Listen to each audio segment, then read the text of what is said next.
हमारे देश में जैसे ही शादी होती है तो तुरंत लोग कहने लगते हैं कि बच्चा कब होगा।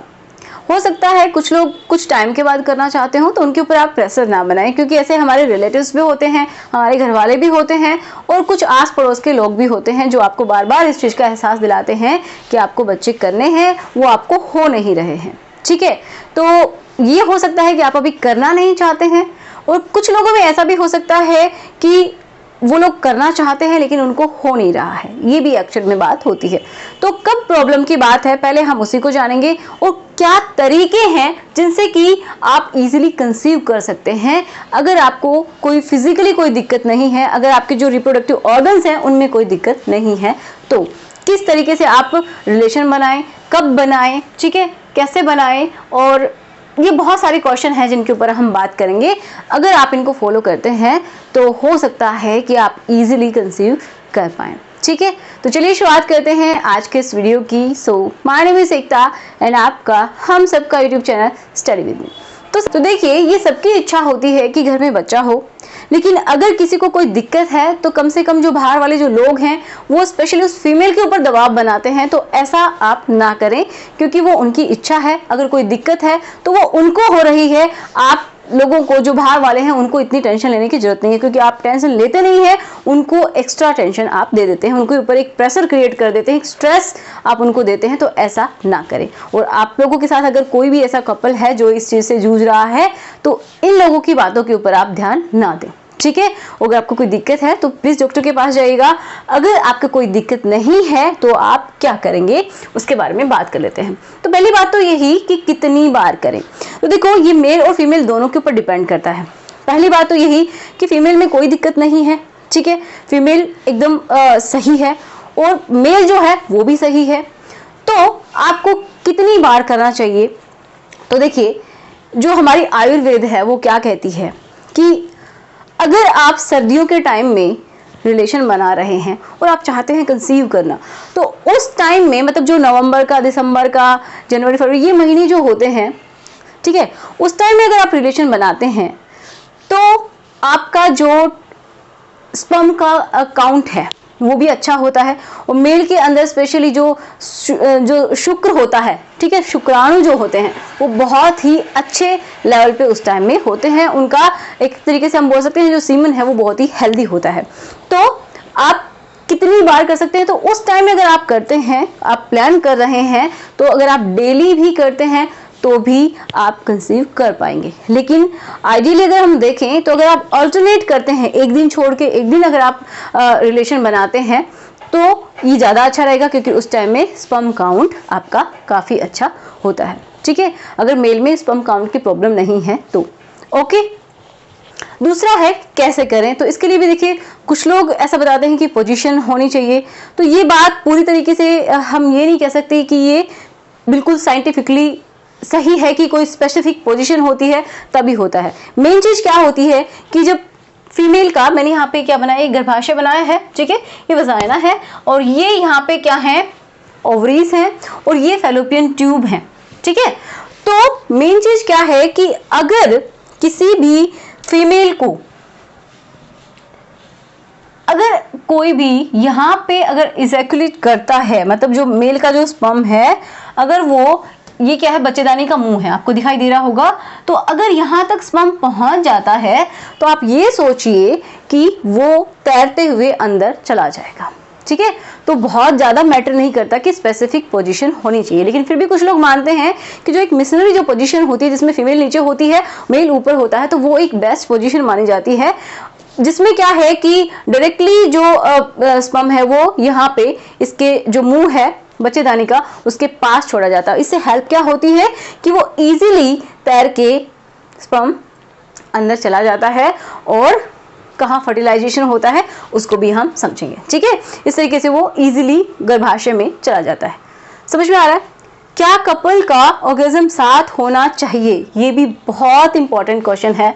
तो देखिए, इसका कोई साइंटिफिक प्रूफ नहीं है, लेकिन आप एक बात समझ सकते हैं कि जब मेल और फीमेल का दोनों का ऑर्गेज्म, मतलब क्या है कि वो स्टेज जहाँ पे मेल अपना जो सीमेन है वो बॉडी से बाहर निकालता है और जो फीमेल है वो भी उस स्टेट में होती है कि उसको उस टाइम में मैक्सिमम जो एक पीक मिलती है किसकी, सुख की, उस स्टेज में होती है। मतलब मेल और फीमेल दोनों का ही जब लिक्विड निकलने वाला होता है, क्योंकि फीमेल में भी ऑर्गेज्म के टाइम में क्या होता है, थोड़ा बहुत लिक्विड निकलता है, तो उस टाइम अगर दोनों का टाइमिंग मैच हो जाता है तो इसमें हेल्प मिलती है। ठीक है, कैसे हेल्प मिलती है उसको समझते हैं। जैसे कि मेल ने अपना जो सीमेन है वो यहाँ पे रिलीज कर दिया, अब फीमेल के पास भी क्या है, कुछ यहाँ पे लिक्विड आ गया है। ठीक है, क्योंकि जो फीमेल की जो वजाइना है उसके चारों तरफ क्या है, मसल्स है, उनमें से भी कुछ क्या है, ग्लैंड्स हैं जो यहाँ से भी लिक्विड निकालती रहती हैं। तो उससे क्या होता है कि उनको तैर के जाने में आगे बहुत ज़्यादा हेल्प मिलती है। ठीक है, उस में उनको बहुत ही हेल्प मिलती है क्योंकि उनको एक लुब्रिकेशन मिल जाता है, जिससे क्या होता है, इजीली वो तैर के चले जाते हैं, कुछ उस बहाव के साथ भी चले जाते हैं। क्लियर है, तो ये भी एक चीज़ मैटर कर सकती है। तो इसमें आपका जो टाइमिंग है वो मैच होना बहुत ज़्यादा ज़रूरी है। तो अगर आप बहुत ज़्यादा स्ट्रेस में हैं तो वो स्ट्रेस लेवल पहले आप कम कीजिए। आप एक इस दबाव में ना रहिए कि सिर्फ आपको बच्चा करना है इसलिए आपको रिलेशन बनाने हैं, क्योंकि अगर आप इस तरीके से सोचते हैं तो शायद हो सकता है कि आपका टाइमिंग मैच नहीं करेगा, आप हमेशा ही दबाव में महसूस करेंगे अपने आप को। ठीक है, नेक्स्ट पॉइंट आता है कि कौन से दिनों में करें। अब देखिए, जो रिलेशन है वो कौन से दिनों में बनाना चाहिए, तो ये डिपेंड ज़्यादा करता है फीमेल के ऊपर कि फीमेल के वो कौन से दिन हैं। तो मैं आपको बताती हूँ कि फीमेल का जो कि फर्टाइल पीरियड होता है, फर्टाइल पीरियड में अगर आप करते हैं तो वो जो दिन है वो गोल्डन डेज समझे जाते हैं। ठीक है, उनमें सबसे ज़्यादा चांसेस होते हैं प्रेगनेंसी के, क्योंकि देखिए अगर जो अंडा है वो इससे बाहर आया ही नहीं है तो क्या होगा, प्रेगनेंसी नहीं हो सकती।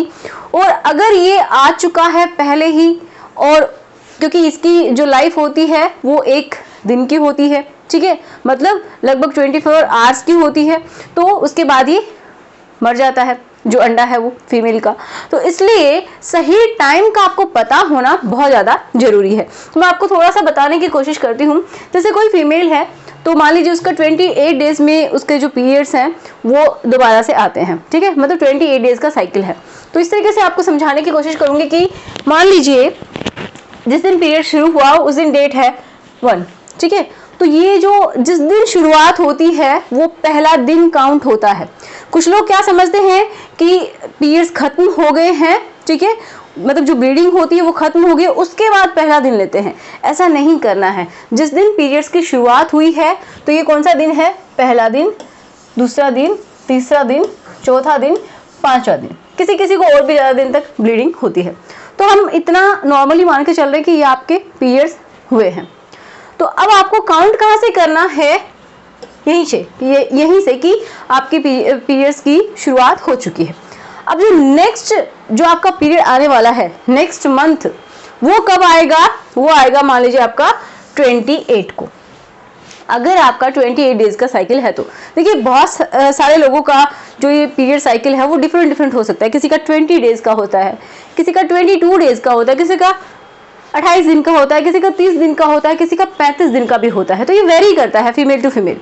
ठीक है, आपको ये देखना है कि आपको कितने दिन का साइकिल है, ठीक है, कितने दिन में रिपीट होता है जिसका मतलब है, तो उसके हिसाब से आप निकाल सकते हैं। मैं सिंपल तरीके से आपको बताती हूँ।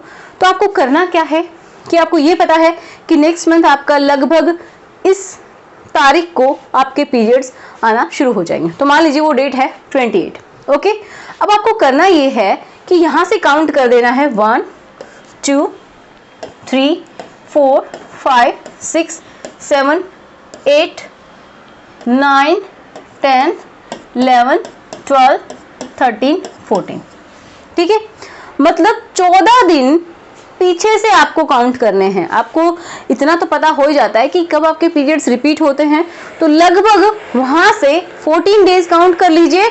उसके बाद आपका जो ओव्यूलेशन है, जो अंडा है जो कि ओवरीज में जाने वाला है, वो दिन होगा 14। मतलब इस दिन आपका ओव्यूलेशन होगा। ओव्यूलेशन का मतलब यही है कि ओवरीज से निकल के अंडा आपके फैलोपियन ट्यूब में आ जाएगा।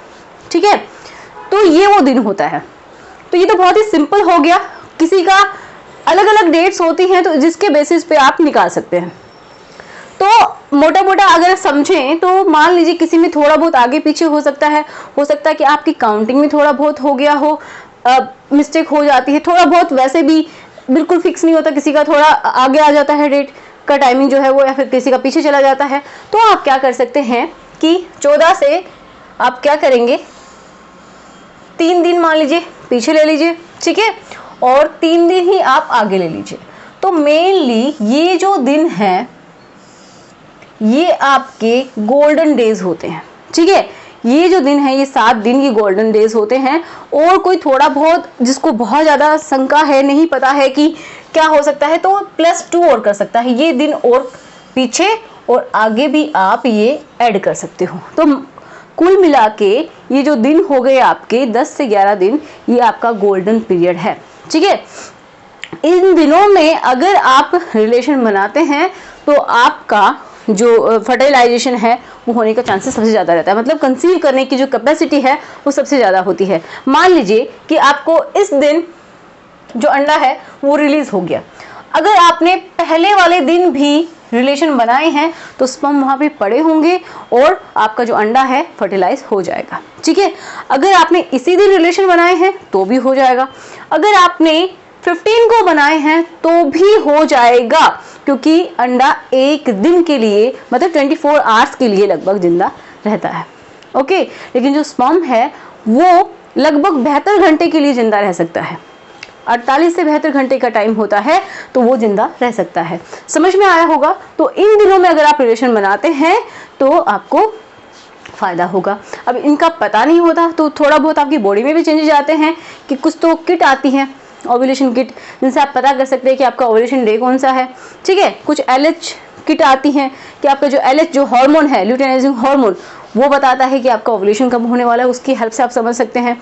कुछ आपकी बॉडी में भी चेंजेस आते हैं कि आपका जो डिस्चार्ज है वो बहुत ही पतला हो जाता है, और आपका जो एब्डोमेन वाला एरिया है, मतलब नीचे वाला जो एरिया है, वो उसमें हल्का सा दर्द भी होता है, कभी लेफ्ट में कभी राइट में, क्योंकि हमारे जो अंडे हैं मोस्टली वो लेफ्ट से एक बार निकलेंगे, दूसरी बार राइट से, मतलब अल्टरनेटिवली निकलते हैं, ठीक है। तो समझ में आया होगा। अब देखिए नेक्स्ट है बेस्ट टाइम। तो देखो बेस्ट टाइम तो क्या हो सकता है कि जब आपका मन करे वो होता है, लेकिन थोड़ा सा सोचने की बात ये है कि आयुर्वेद क्या कहता है, थोड़ा सा हम उसकी भी बात करते हैं। उसके अकॉर्डिंग क्या है कि अगर आप 6 बजे से शाम 6 बजे से 10 बजे मतलब रात के टाइम में 6 से 10 के बीच में अगर आप रिलेशन बनाते हैं तो चांसेस ज़्यादा होते हैं। अब आप सोचेंगे इसका क्या है, तो देखिए आयुर्वेद के अकॉर्डिंग जो कफ जो होता है, कफ जैसे वात पित्त कफ होता है, तो जब कफ का लेवल बढ़ता है, सर्दियों के टाइम में बढ़ता है हमें पता है, तो जब कफ का लेवल बढ़ता है तो उसके साथ ही जो आपका शुक्राणु है वो भी बहुत ज़्यादा वाइटल होता है, ये समझिए। तो आपकी प्रेगनेंसी के जो चांसेस है वो बहुत ही ज़्यादा हो जाते हैं, ठीक है। तो इस टाइम में अगर आप रिलेशन बनाते हैं, चाहे तो वो नाइट का टाइम हो या फिर वो मॉर्निंग का टाइम हो, और मेन चीज़ क्या है कि आपके पास भरपूर टाइम हो, उस टाइम में बनाइए तो आपको बहुत ज़्यादा फायदा होगा। एक और बात आती है कि कुछ लोग जैसे कि यहाँ पे लेटना चाहिए कुछ टाइम के लिए या फिर नहीं चाहिए, तो कुछ लोग ऐसा मानते हैं कि लेटना चाहिए, लेकिन साइंटिफिकली देखें तो 10 मिनट्स के अंदर जो स्पर्म है वो अपना रास्ता जो है वो तय कर लेते हैं, ठीक है। उसके बाद उनको ज़्यादा टाइम के लिए ज़रूरत नहीं होती है लिक्विड को यहाँ पे रोक के रखने के लिए। तो कुछ लोग यहाँ पे पिलो यूज़ करते हैं कि यहाँ पे पिलो लगा देते हैं जिससे कि वो लिक्विड जो है वो बाहर ना निकल सके, कुछ टाइम के लिए यहाँ पे रहे। तो अगर आपको ऐसा करना है तो बस 10 मिनट 15 मिनट्स के लिए आप लेट सकते हैं, उसके बाद आप नॉर्मली खड़े हो सकते हैं। मतलब फीमेल की ये बात कर रहे हैं, ठीक है। तो फीमेल के जो हिप्स हैं उस एरिया में आप पिलो लगा सकते हैं कि थोड़ा सा वो जो भाग है वो ऊपर रहे और जो लिक्विड है वो निकले ना, ओके। तो ये 10 to 15 मिनट्स आप कर सकते हैं। तो आई होप आज का वीडियो आपके लिए हेल्पफुल रहा हो। अगर फिर भी कोई भी डाउट है तो आप मुझे कमेंट कर सकते हैं, इंस्टाग्राम पे मुझे फॉलो कर सकते हैं, स्टडी विद मी एकता के नाम से ही अपना इंस्टाग्राम का पेज है, वहाँ पे आप जा सकते हैं, मुझे मैसेज कर सकते हैं। तो अगर आपके लिए हेल्पफुल है तो प्लीज़ बताइएगा, और अगर फिर भी कोई डाउट है तो भी बताइएगा। तो मिलते हैं नेक्स्ट वीडियो में, प्लीज़ इसको शेयर कीजिए और बस एक लाइक कर दीजिए जिससे मुझे भी मोटिवेशन मिलता है। Thanks for watching.